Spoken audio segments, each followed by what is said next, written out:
ये भावना, लोगों के मुख से अच्छा सुनने की भावना, क्योंकि आप चाहते तो हैं कि लोग मेरे बारे में अच्छा कहें, लेकिन लोग आपके बारे में अच्छा नहीं कहते।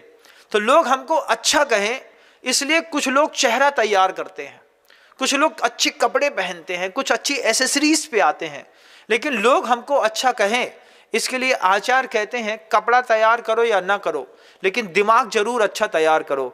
लेकिन अगर अच्छा दिमाग तुम्हारे पास होगा तो लोग जरूर तुम्हारी तारीफ करेंगे, इसमें किसी भी प्रकार की शंका की कोई से दूर तक कोई बात नहीं है। तो बच्चों को इस बात के लिए भी उनके अंदर पूजा की शक्ति डेवलप करिए कि तुमको इतने अच्छे काम करने हैं कि मैं कुछ भी नहीं बोलूं, उसके बाद भी घर का हर आदमी तुम्हारी प्रशंसा करे। पहले घर के अंदर प्रशंसा के काम, फिर मोहल्ले में प्रशंसा के काम, फिर धीरे से समाज में प्रशंसा के काम, उसके बाद और दायरा बड़ा करेंगे तो नेशनल और इंटरनेशनल। और एक बार बच्चों को किसी भी तरीके से प्रशंसा के काम करने पर प्रशंसा मिल जाती है, उसके बाद बच्चे कभी पीछे मुड़ करके नहीं देखते। इसका उदाहरण दिखा देता हूँ। 4th क्लास में एक बार एक बच्चा कोई मॉनिटर बन जाए, उसके बाद ये बात तय है कि वो बच्चा 4th के बाद 5th में भी, 6th में भी, 7th में भी, 8th में भी, 9th में भी मॉनिटर बनता ही है। क्यों?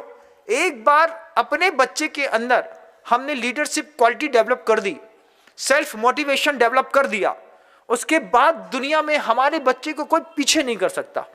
लेकिन अपने घर के अंदर ही जी आ गए गधा, जी आ गए उल्लू के पट्टा, जी आ गए कुछ और ऐसे शब्दों से आप अपने बच्चे को डील करते हैं ना, करते हैं ना आप अपने बच्चे को डील। ये वाइस वायलेंस है बंधु। इस वाइस वायलेंस से बच्चा उछकते हुए तेल खून करते हुए आया, धीरे से दरवाजा खुलना था, उसने अच्छी तेज खोल दिया, भक्क। इतने में मम्मी को ऊपर 3 मंजिल में पता चल गया जो हमारा लड़का आ गया। क्यों रे गधे, कहाँ घूम रहा था? अब तुम्ही ने खुद ही गधा बोल दिया है, उसको डीमोटिवेट कर दिया है, तुमने उसको उल्लू का पट्टा कह दिया है, इनको सुअर कह दिया है। तो वो कहते हैं हम तो छोटे हैं तुम बड़े हो, इतना ही कहेगा बस वो, फिर बुरी लग जाएगी। इधर लगती है कि नहीं लगती है ना? अब कुछ उसने गलती करी और तुमने उसको सुअर कह दिया, उसने कह दिया हम छोटे हैं बड़े तो आप हो, इतने ही। उसने तो सुअर का नाम भी नहीं लिया, लेकिन इतने शब्द कह करके उसने पूरी परिभाषा बदल दी।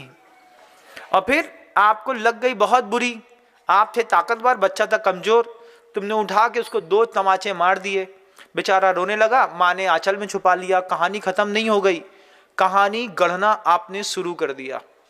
छोटे से बच्चे को जब कोई व्यक्ति डांटता है, मारता है, बच्चा दिमाग में फीड करता चला जाता है एक एक दिन की मार, जैसे कच्चा घड़ा एक एक बूंद पानी अंदर सोखता चला जाता है। और एक वक्त आता है कि एक बूंद पानी गिरता है और पूरा का पूरा घड़ा भसक जाता है। बच्चे कच्चे घड़े हैं, इन कच्चे घड़ों को गलत सिग्नल मत दीजिए और गलत पानी मत डालिए, नहीं तो अपराधी माने जाएंगे। बात ध्यान रखिएगा। बच्चों के अंदर ऐसी शक्ति डेवलपमेंट करिए कि लीडरशिप क्वालिटी हमको खुद डेवलप करनी पड़ेगी।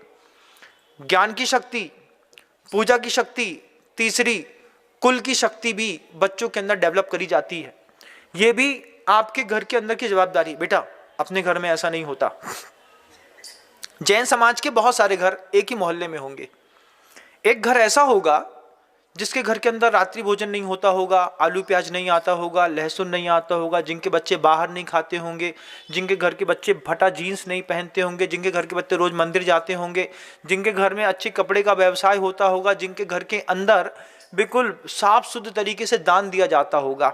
मोहल्ले में एक परिवार आपको ऐसा मिलेगा जिसके घर की आचार संहिता जैन होने के बावजूद आपके घर की आचार संहिता से बिल्कुल अलग होगी। एक घर ऐसा मिलेगा, उनके घर के अंदर सब्जी बाहर से आती है, रोटी बाहर से आती है, टिफिन बाहर से आता है, जिनके घर के अंदर बच्चों को बिल्कुल स्वतंत्रता है, छूट है, रात में बम फटाके। तो घर के अंदर एक कोई आइडियल पर्सन मिला ना, उसने अपने घर के बच्चों को क्या समझाया?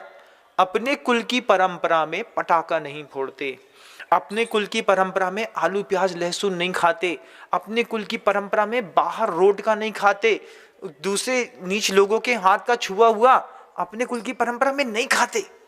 वो कहेगा होटल में जाना है, माँ समझाती है होटल में बनाने वाले जो लोग होते हैं ना वो नीच होते हैं, देखो कैसे काले दिखते हैं, मांस खाते हैं, कुछ करते हैं, उनके गंदे लोगों के हाथ का नहीं खाते अपन लोग। ऐसी घिन पैदा करी जाती है बच्चों के अंदर। पता भी है कि नहीं? नहीं पता है तो पता करो ना थोड़ी सी। बच्चों के घर के अंदर, मन के अंदर बाहर के सामान को लेकर के घिन पैदा करी जाती है। छी, उसके हाथ का खाओगे, ऐसा करते थे। चना जोर गरम वाला रास्ते में मिलेगा, ट्रेन में चढ़ेंगे ना, ट्रेन में चढ़ते साथ ही चना खाने की दुनिया में हर इंसान को इच्छा होती है। हर इंसान की इच्छा होती है चना खाना है। हमारी भी होती थी।